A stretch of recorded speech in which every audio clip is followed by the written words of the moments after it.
ఓం గురుభ్యో నమః. ఇప్పుడు పెళ్ళిళ్ళ సీజన్ కదండి. వివాహం అయిన వాళ్ళనే కాదు, అవ్వక ముందు కూడా ఒక్కసారి భగవద్గీత చదవాలండి. ఆడపిల్లలైనా మగపిల్లలైనా అట్లీస్ట్ వినాలి. ఎందువల్ల అంటారా, మనస్తత్వాలు వేరుగా ఉంటాయి. ఆ పుట్టింటి వాళ్ళది ఒకలాగుంటుంది, అత్తింటి వాళ్ళది ఒకలాగుంటుంది. ఒక్కొక్కరు ఒక్కొక్క మనస్తత్వాలతో ఉంటారు. డిఫరెంట్ ఈ యొక్క ఆ ఇంటికి ఈ ఇంటికి ఉంటుంది. ఇద్దరి మధ్యన భార్యాభర్తలు ఇద్దరి మధ్యన కూడా అండర్స్టాండింగ్ వేరే విధంగా ఉంటుంది. చక్కగా ఇలా భగవద్గీత కానీ ఒక్కసారి కానీ విన్నట్టయితే చక్కగాను వాళ్ళను ఒక అవగాహన వస్తుంది. ఎందుకంటే మనం అనుకుంటున్నారు, మీరు భగవద్గీత చదివేద్దామంటే సన్యాసం అయిపోతారని పెద్దలు చెప్పిన మాట చాలా చాలా చాలా తప్పండి.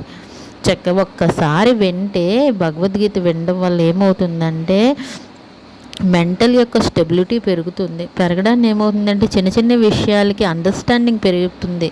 పెరగడాన్ని ఏమవుతుంది, వీళ్ళు తప్పుల వాళ్ళు, వాళ్ళ తప్పుల వీళ్ళు వినడం అర్థమవుతుంది. వినడం అర్థం అవడం వల్ల పేరెంట్స్ వరకు ఆ తగు రాదు. హ్యాపీగా జీవితం అంతా హ్యాపీగా సాగిపోతూ ఉంటుంది. వాళ్ళకు పుట్టబోయే పిల్లలు కూడా హ్యాపీగా ఉంటారు. తల్లిదండ్రుల వరకు ఏది రాలేనప్పుడు ఇద్దరు చక్కగా కలిసి ఉంటారు కదా.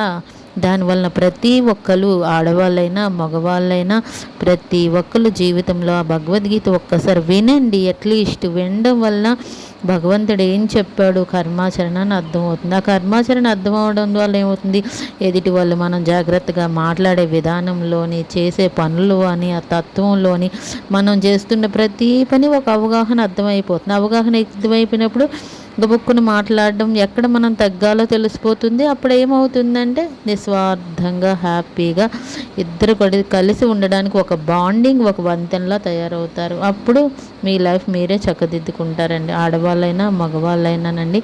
సాక్షాత్ భగవంతుడు చెప్పిన భగవద్గీత ఒక్కసారి వినండి. వినేసి మీ యొక్క పెళ్ళి చేసుకునే ముందు ఒక్కసారి విన్నప్పుడు మీ అవగాహన స్థితి అంతా మారుతుంది. మీ జీవితం చక్కగా ప్లాట్ఫామ్గా తయారవుతుంది.